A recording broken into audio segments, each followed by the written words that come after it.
The Adventures of Batman and Robin was released on Sega Genesis in 1995. That same year, another Adventures of Batman and Robin was released on Sega CD.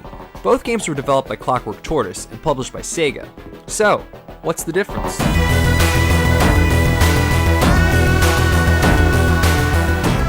The first difference you'll notice is that these are two completely different games. The Genesis game is a 1 to 2 player side-scrolling shooter, while the Sega CD game is a driving shooter. On Sega CD, you don't ever play as Batman or Robin, you just play as the Batmobile, or the Batwing. Bottom line, you just drive vehicles. Driving a vehicle the whole time in a Batman game? Who thought that was a good idea? Well, of course you're not just driving, you have different power-ups to shoot different things and blow stuff up. Or you could just get hit a lot.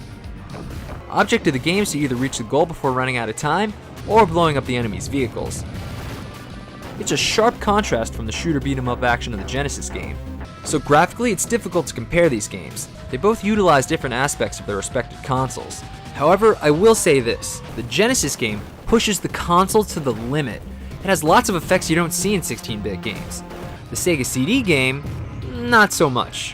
While it looks nice, it's not really mind-blowing. The screen is constantly moving too, so you can never really take in the scenery. And it does start to look the same after a while. I mean, 3 of the 6 stages are almost identical.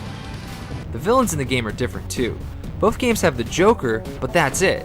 The Genesis game also has Two-Face, Mad Hatter, and Mr. Freeze, while the Sega CD game has Poison Ivy, Riddler, and Clayface.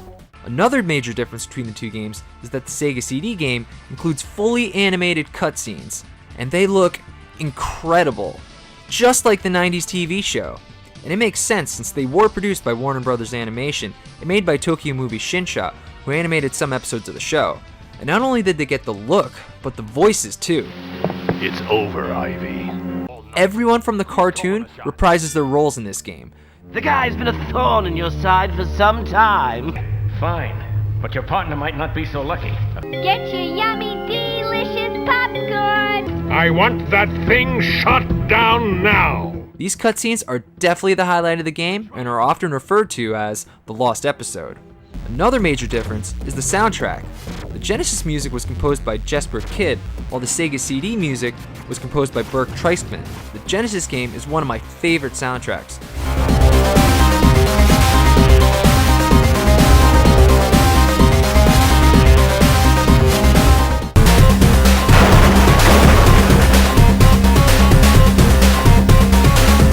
But the Sega CD music isn't too bad either.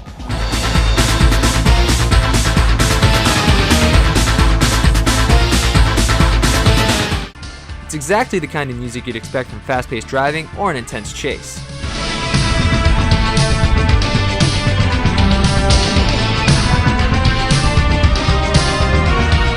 And while neither game has the Batman theme from the show, the Sega CD version does come pretty close.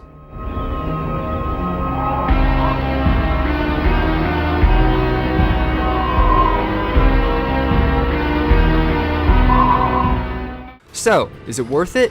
I'd say no. The actual game itself, the part we have to drive around, isn't very good. The controls of the Sega CD game are very poor by today's standards. Your movement of the vehicle is very sluggish, and you don't really aim your weapons. You just kind of fire and hope you hit whatever's in your way. Luckily, you can just hold down the fire button so your arm won't fall off. The game is also incredibly hard. It can be very difficult to dodge obstacles in some levels. Your reflexes need to be perfect, and even then, some levels seem impossible. There's also not much variety since all you do is beat the clock or blow someone up. Not much difference between the first and last levels. Even the Batwing doesn't make much of a difference. You'll know right away exactly all this game has to offer. And being only 6 levels, there's just not much here. And while the Genesis game is notorious for being difficult, it's still a lot more enjoyable than the driving in the Sega CD game. And like I said before, the cutscenes in the Sega CD game are definitely the best part.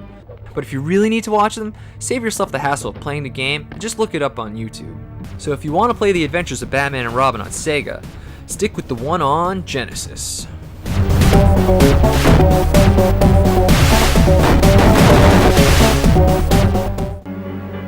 Don't look so glum, Batman. It's all part of the game.